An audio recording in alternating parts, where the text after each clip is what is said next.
new 767. Fuel pressure? Why would that be? How come I have no instruments? A catastrophic failure at 26,000 feet. Winnipeg, Air Canada 143. Air Canada 143, go ahead. Just lost both engines. Holy cow! I'm talking to a dead man. How far away from Gimli? You're approximately 12 miles from Gimli right now. I guess I'll just slip it. The crew is out of options and running out of time. They're at the controls of a massive jet that's quickly falling from the sky.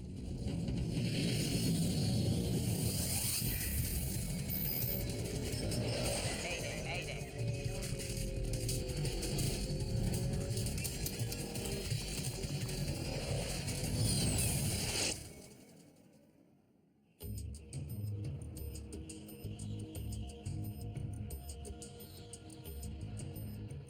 In placid skies over central Canada, Air Canada Flight 143 is just past the halfway mark of its journey from Montreal to Edmonton, Alberta.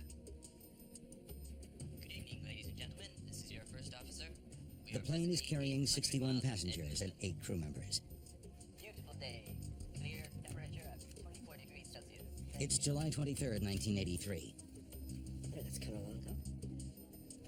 Rick Dion is an Air Canada maintenance engineer. I was going to Edmonton with my wife Pearl and my young son Chris, who was 4 years old, and this was the beginning of a 2-week vacation for us, and we were all pretty excited about going on this new airplane. Compliment of the captain. Oh, hey, Rob, thanks. Whenever you want to come up to the flight deck. This was my first flight on the modern 767, as the company had just acquired them. I'll be back in a minute, okay? I was interested in going to the cockpit to see all this new technology fit in with the work that I did on aircraft. The captain on this flight is Bob Pearson. He's 48 years old, and he spent more than 15,000 hours in the air. His first officer is Maurice Quintel, who has more than 7,000 hours of flying time. Come on in. Pardon me, gentlemen. Rick. I knew Bob Pearson from the small flying club that I attended in St. Lazare, and he was actually one of the local pilots there that used to do some gliding, and he also flew the ultralight lasers. We had departed heading northwest. A nice, clear, sunny day in July. We were flight plan at 39,000 feet. There were a few airplanes that flew that high in 1983. And we requested 41,000 feet, which got us further above the jet stream out of the west. The crew may have accumulated a lot of hours in the air, but very few in this plane. It's Boeing's latest and most advanced wide-body jet, the 767. An army of microprocessors in the belly of the plane automates so many functions that the flight engineer's job has been eliminated. This is one of 4 767s that Air Canada has recently acquired. The plane itself has only 150 hours on it. Quite a difference here, huh? Oh, yeah. Reset on and start here. The cockpit is different in that all the old instrumentation that we're accustomed to, mostly that was all gone. It was all CRT display, like small TV screens. It was a new high-tech airplane, which involved quite a change for the crew and the maintenance personnel, people handling it. Pilots and maintenance crews are both still getting to know this airliner. Well, then we get that same condition. Captain Pearson explains to Dion how he handled a small problem with the engines on an earlier flight. Low stage, and then we just carry on. You know, that brings up an interesting... Fuel pressure? Why would that be? Whoa. A warning alerts the crew to critically low pressure at one of the plane's fuel pumps. Something's wrong with the fuel pump? The 767 has 3 main fuel tanks. 2 in the wings, which are always used, and 1 in the center, only used on long-distance flights. Electric fuel pumps draw fuel from each tank and feed it to the plane's 2 engines. The low-pressure warning could mean that one of the pumps needs maintenance, but it could also be a more serious issue, a lack of fuel to be pumped. That forward fuel pump. Well, it's just a bloody pump failing, I can tell you that. Another low fuel pressure warning sounds, this one from another fuel pump on the plane's left side. Pearson's flight management computer tells him he should have plenty of fuel for the remainder of the trip.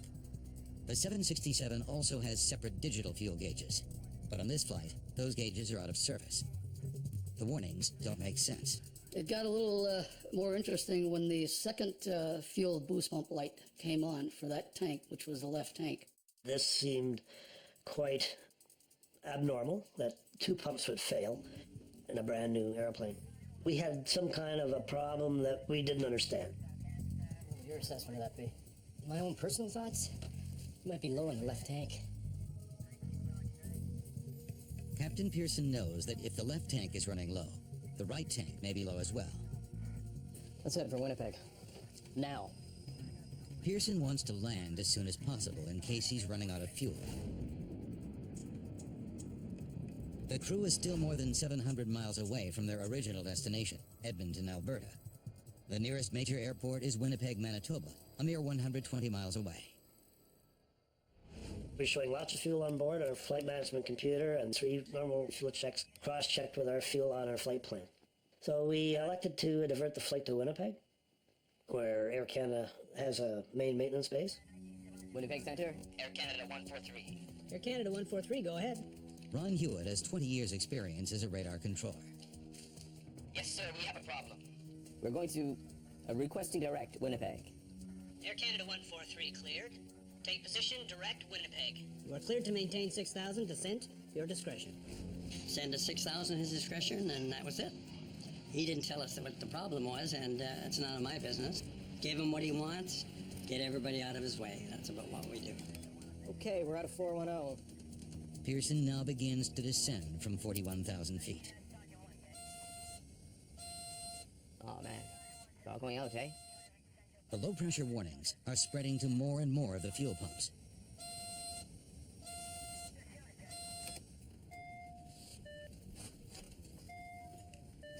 Quintel instructs the cabin crew to prepare for an emergency landing. Hello. Cabin, we think we have problems with our fuel system. We are diverting to Winnipeg.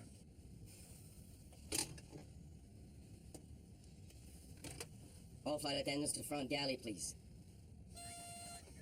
I hope this is just false warnings. Rick, can you think of anything we haven't done? No, I can't, Bob.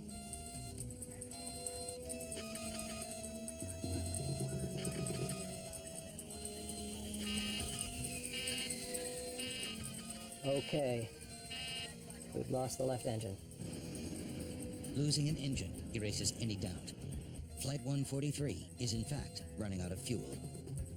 Okay, checklist. Single engine landing. Pearson is trained to land a 767 with one engine. No one has ever tried landing with none. He scrambles to get his plane down so that he doesn't become the first. With only one engine powering Air Canada Flight 143, and with the possibility of the other engine shutting down, the crew prepares the passengers for the worst. Ladies and gentlemen, this is your in-charge flight attendant speaking. Due to mechanical problems, we'll be preparing for an emergency landing. Please return to your seats and fasten your seat belts. Your crew is fully trained to deal with the situation, and as you may have noticed, some crew members have already started to prepare the aircraft. I had no idea, like the rest of my crew members, that there was a problem with fuel. I had no idea why we were going to Winnipeg. Approach and landing.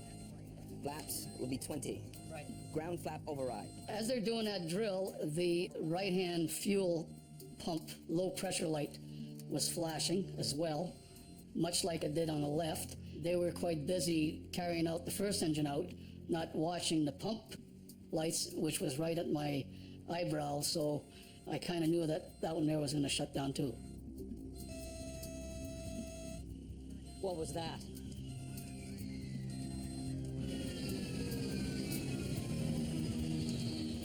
Very shortly, we will begin giving you instructions.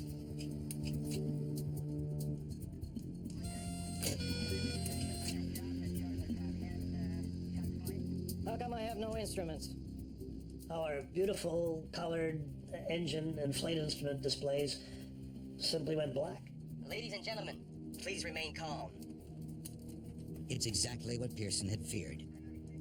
He's lost both engines. At 26,500 feet, still 75 miles from the nearest major airport, he is out of fuel. Winnipeg, Air Canada 143. Air Canada 143, go ahead. Just lost both engines.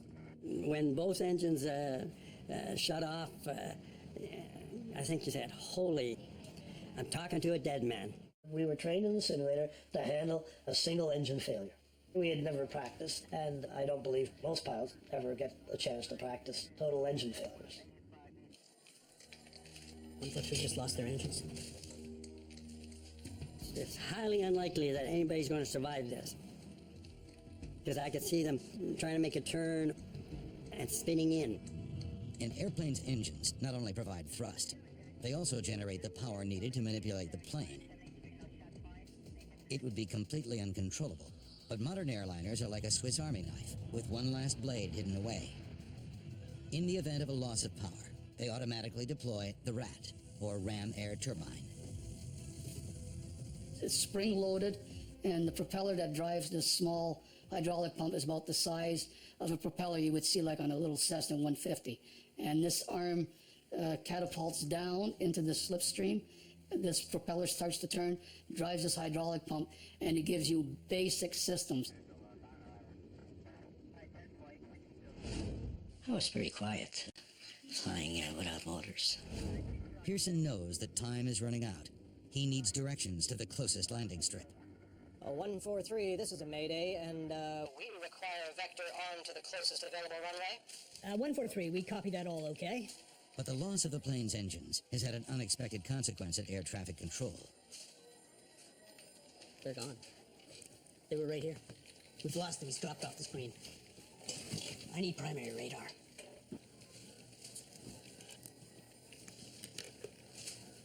143, we've launched your transponder return and are attempting to pick up your target now. We work on transponders. It's called secondary radar. We take the pilot signal to paint the aircraft.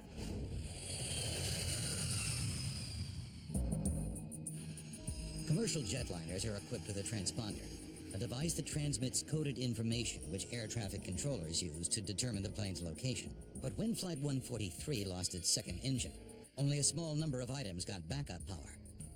The transponder was not one of them, so the plane disappeared from Hewitt's screen.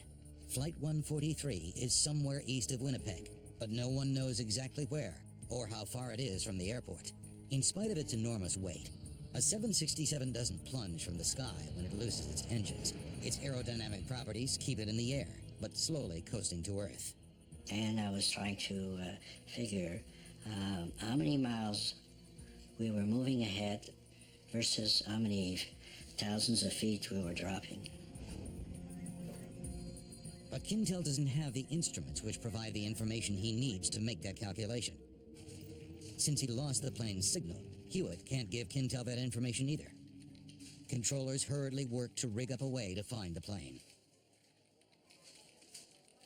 Just before landing, you will hear the command, brace for landing. Brace immediately. Bryce Bell is a businessman on his way home to Edmonton. As soon as they announced that we were making an unscheduled stop in Winnipeg, I immediately wished I hadn't had the 2 drinks that I'd had, because I thought, you're going to have a split second here, and this plane's going to explode in flame, and the decision you make in that split second will depend on how alert you are. The response of the passengers when we were doing the emergency briefing was basically alert. They were looking at us. They were paying attention to every word we were saying. I couldn't have had better passengers. I think that's him. Let's say that's him. Because their modern equipment can't see Air Canada 143, the controllers switch to old-fashioned radar, which doesn't need a transponder to locate planes. I got to turn up my true radar, the reflective radar, which is not nearly as good. And we don't use it at all if we can help it. Okay, I got it. 65 from Winnipeg, 45 from Gimli. 143. We have you at 65 miles from Winnipeg and approximately 45 miles from Gimli. For the first time since losing power, the pilots know their distance to Winnipeg. We might make Winnipeg. Quintel, however, thinks that Gimli is a safer bet. Gimli, Manitoba has a decommissioned Air Force base. It's about 20 miles closer than Winnipeg. As luck would have it, Maurice Quintel trained at Gimli while in the armed forces. He knows it well. 45 miles to Gimli. That is a long runway. Is there emergency equipment at Gimli? Negative emergency equipment at all. Just one runway available, I believe. And no control tower and no information on it. Pearson must consider the possibility of a crash landing. If he has any chance of making it to Winnipeg, which has full emergency support, he knows he must try for it. Okay, then we would prefer Winnipeg. Fine. 143, continue your present heading. We all reacted very businesslike and say something specifically to the situation, but never would we ever look at each other. I think we were all afraid that we might break down. Parents were hugging their little kids, and people were busy scribbling away, which I found out afterwards, where they were writing their notes to loved ones and their wills and all kinds of things like that. It was pretty nerve-wracking. 143, a question if you have the time. Okay, go ahead. Total number of persons on board, please. The actual number of people on board is 69, but Quintel is overtaxed. He gives a lower number in error. I have 33 people on board, Including the crew. Okay. I have to ask if Soul's on board. I know he's busy. I don't want to ask him questions, but I have to. This thing can go down in the lake or the field. And I remember thinking, great. I know this airplane carries about 300 people. At least it's not 300. And I remember telling a mother with a baby, and I had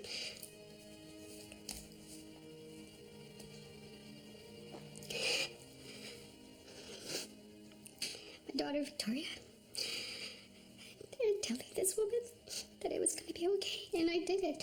I was so proud of myself that I could be so straight with her and tell her that it was going to be all right and really look at her in the eyes. Okay, and how far from the field are we now? You're 35, correction, make that 39 miles from Winnipeg. Roger. Now that controllers can see Flight 143 on radar, they can provide Quintel with the information he needs to figure out if he can glide as far as Winnipeg. Roger, what is your altitude now? 8.5. 8.5. About 8,500 feet above the ground, Captain Pearson can see his destination. Winnipeg's airport is less than 35 miles away. We're visual. But the news from Quintel is not good. We can last maybe another 20 miles, but we're not going to make Winnipeg. Quintel has calculated that at the rate they're falling, they would hit the ground a full 15 miles short of the runway. How far are we from Gimli? You're approximately 12 miles from Gimli right now. Where is it? Which way is he moving? On your right. Turn right to a heading of 345. I would say you have 10 miles to fly. Okay, fine. We're gonna go there. I'm gonna go check on my family. You guys don't need me up here right now, huh? No, we're okay.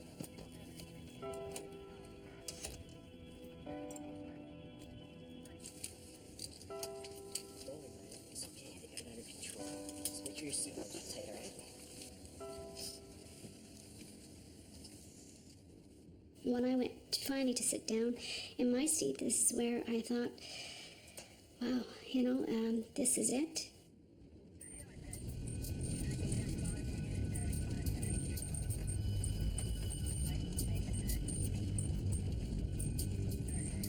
Landing gear down.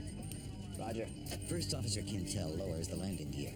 Because there's no hydraulic power, Quintel does what's known as a gravity drop, letting the gear's own weight drop and lock it into place. The two main gear are heavy.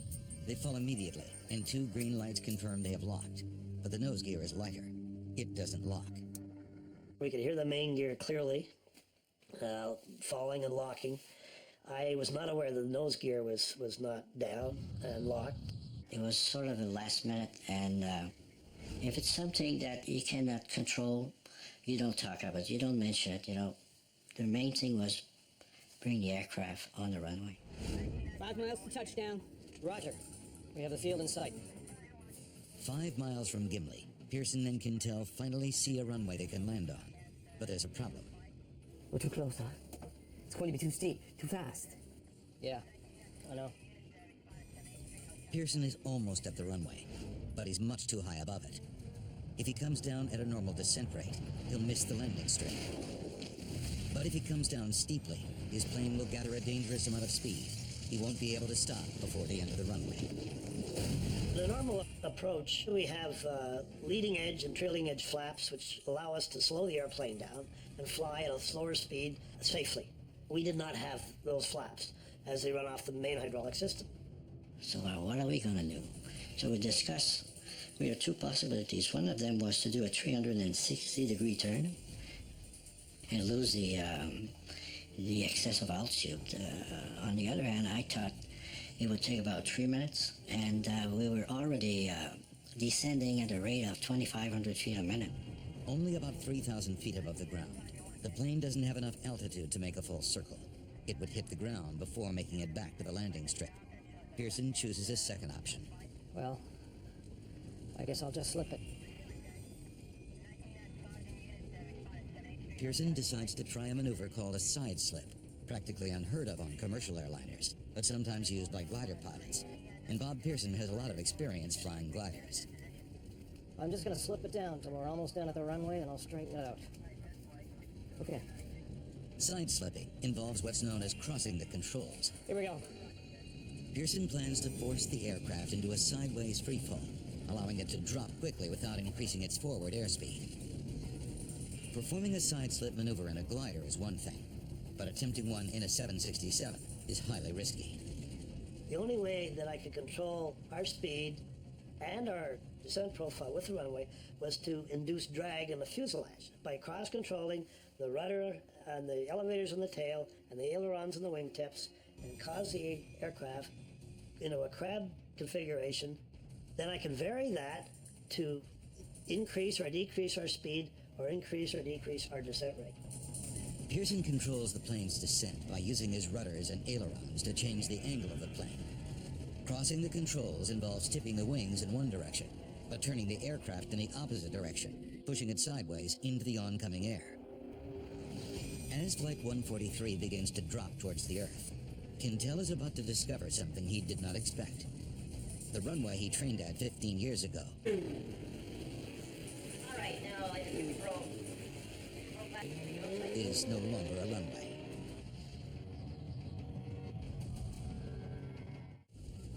Captain Bob Pearson is out of fuel, out of engines, out of options. If he can't line up with the runway at Gimli, he doesn't get a second chance.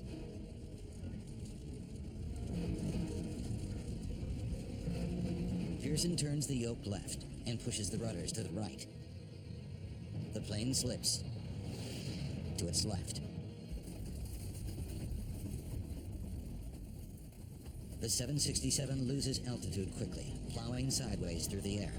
When I looked to the left of the aircraft, I was looking directly at the ground because the airplane is angled quite, like maybe 60 degrees of banks.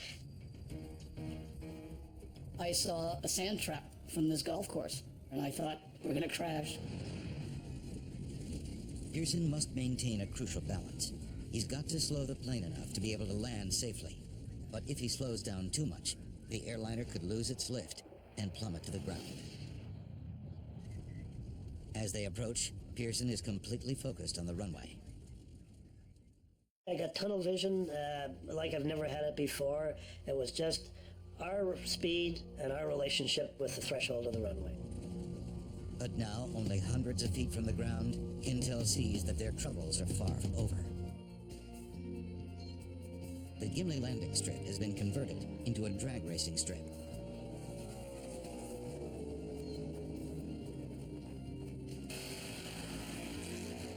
Today is Saturday, Family Day. Racing is done for the day, but the airfield is filled with members of the local sports car club camping out with their families for the weekend.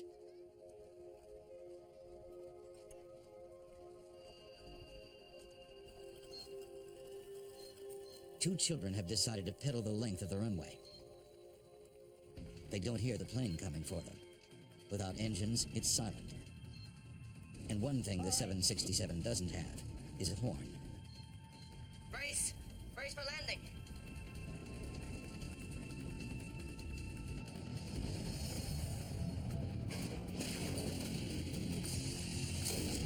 The nose hit with quite a bang on the runway. Sounded like a shotgun going off at our feet. The front landing gear gives out immediately. Pearson brakes hard.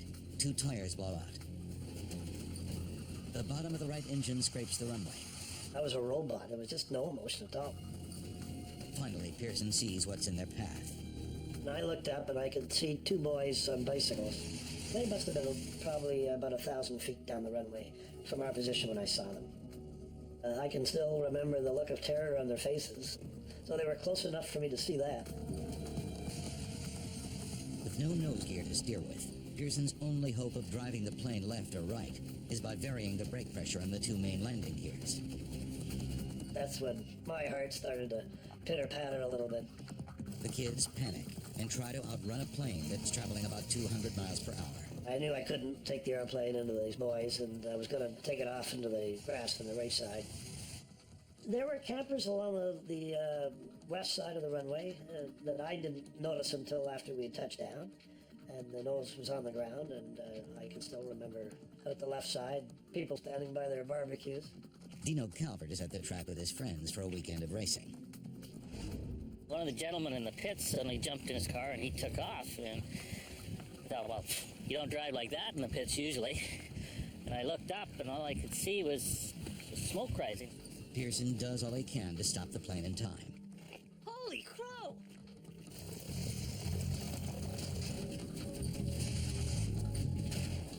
The plane plows into a guardrail installed down the middle of the runway.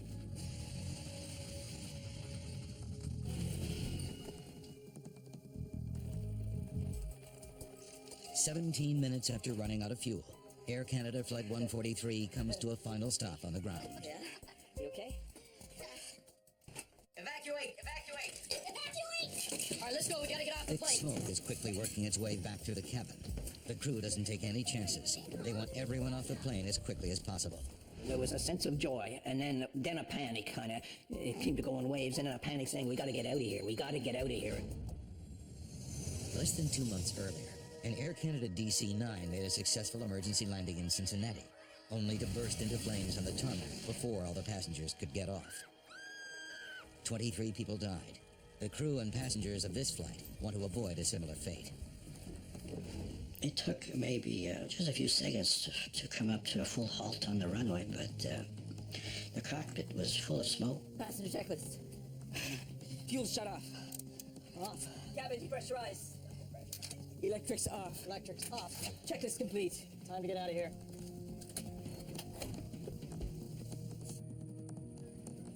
Come on, guys, get some fire extinguishers. We grabbed the fire extinguishers on our way, and you never go to a fire at a racetrack without having a fire extinguisher with you. And we ran up towards it. The doors open up, and you see the chutes come out, sort of like a spider growing legs. The plane ended up eventually standing almost, what appeared to me to be almost on its nose. When I opened my door and I saw that the chute was so steep, I thought, oh my goodness, how to get these passengers to go down? Due to the nose-down angle of the plane, the two rear slides don't reach the ground.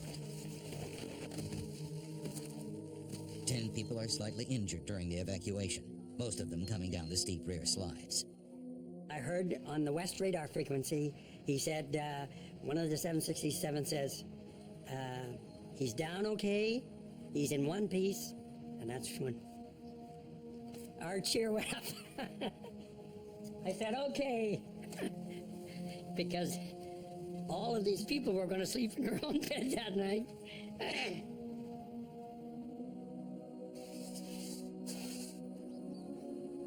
There's still a lot of smoke coming from the plane's nose.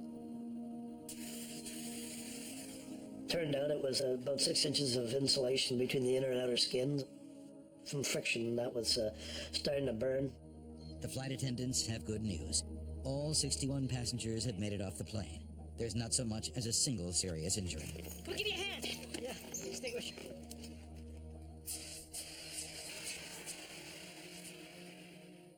Bob Pearson has done what no one has done before. He has safely landed a 767 with no engines, gliding to safety from more than 26,000 feet.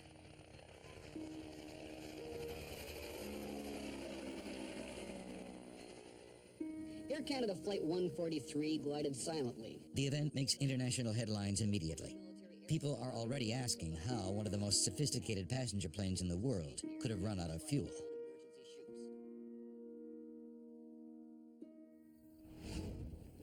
By the next day, the investigation has already begun. Bill Taylor and Diane Rocheleau of Canada's Aviation Safety Bureau are among the first investigators at the scene. Once we got into the fuel quantity indicating system, I actually left Diane to deal with the specifics of the computer system. First, Bill Taylor needs to confirm what everyone has been telling him, that the plane is out of fuel. Investigators drain the tanks, collecting less than 17 gallons of fuel. The 767 can hold almost 24,000 gallons. It's like having 5 tablespoons of fuel in a mid-sized car. Taylor next needs to examine the possibility that the fuel leaked out during the flight. The other checks involve looking for any evidence of fuel having been lost. They even went so far as to go into what they call the dry bay of the aircraft. A bit claustrophobic, so I really wasn't too enthused about going up in there, but I crawled up and had a look around with a flashlight and confirmed that there was no evidence of fuel having been lost in there. That leaves Taylor with only one conclusion. Flight 143 took off without enough fuel. Now investigators need to find out why. Can't believe it's in one piece. Diane Rocheleau begins looking for the answer to that question in the plane's sophisticated electronics bay located beneath the cabin. The 767 was a newer type aircraft, and it did have a lot of computerized system, and I guess back in 1982, these were coming onto the market at a fast rate, and they were newer types of electronic system. Rocheleau confirms that a computerized unit, the digital fuel gauge processor, has been malfunctioning on this plane. There was no spare in Montreal, so it could not be replaced. Rocheleau takes the component for testing. During the testing, we went more and more in depth, and we found out that one of the circuit, it's called an inductor coil. It was a very, very small part, and it was encapsulated at manufacture, and encapsulated means it's covered with plastic. You cannot visually see it because it's now covered with plastic, and you can't see the inductor coil itself. But once we took over the plastic case, we could see that the solder joint had not been made properly, which caused a malfunction in the system. The faulty processor explains why Pearson didn't have fuel gauges for the flight, but doesn't explain why he didn't have enough fuel. The inoperative gauges were clearly flagged. Ground crews wouldn't have relied on them when they were fueling the plane. Investigators confirm that the ground crew did perform a manual check of the fuel before takeoff. We just need to know what you did next. Yeah? We did a manual check of both tanks. And then we pump enough fuel for the trip to Edmonton. Flight 143 should have taken off with enough fuel for the trip. Okay, thanks. That helps.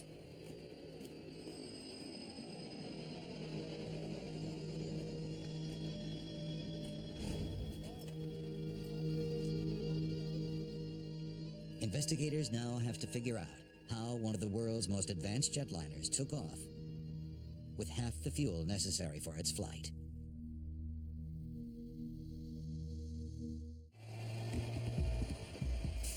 The investigators know that with its fuel gauges out of service, Flight 143's fuel tanks were checked manually. Then the fuel for the trip to Edmonton was added to the tanks. But before the plane could be given more fuel, a crucial calculation had to be carried out. Pilots need to know the weight of the fuel on their plane. But fuel trucks pump jet fuel by volume. In order for pilots and fuelers to communicate, a simple routine translation between volume and weight has to be made.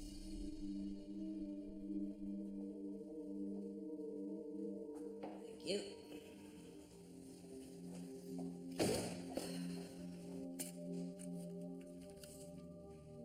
Investigators check and double-check that math.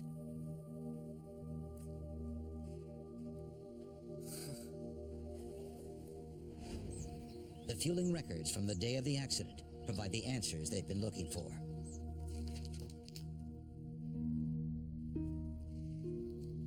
This is a typical fueling record.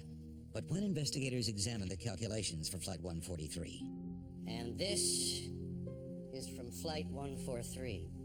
they look anything but straightforward. The document clearly shows the amount of fuel in the right and left tanks, but investigators are troubled by two particular numbers. One converts volume to kilograms, the other converts it to pounds. He shouldn't have been using both. So did you convert to pounds or to kilograms? To pound? Ah, to kilo. Can I see that again? Further interviews with the technicians and crew reveal that the events on Flight 143 Now I don't know what I did. were caused by human error, involving poor calculations and ultimately inadequate training. Okay, fellas, we've finished with the fuel drip. The technicians refueling Flight 143 got muddled in their calculations while converting the volume coming out of the fuel truck to the weight of the fuel in the plane's tanks. No one who saw the calculations that day noticed the basic error.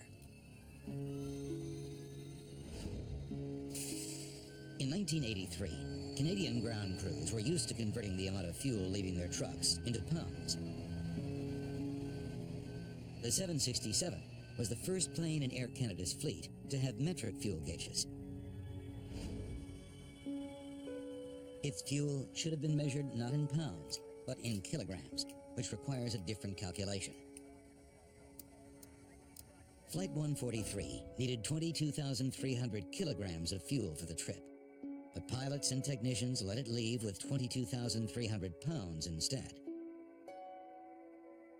Because a pound is about half a kilogram, the plane only got half the fuel it required, which explains why Pearson's flight computer told him he had plenty of fuel. He entered the wrong amount of fuel to start with.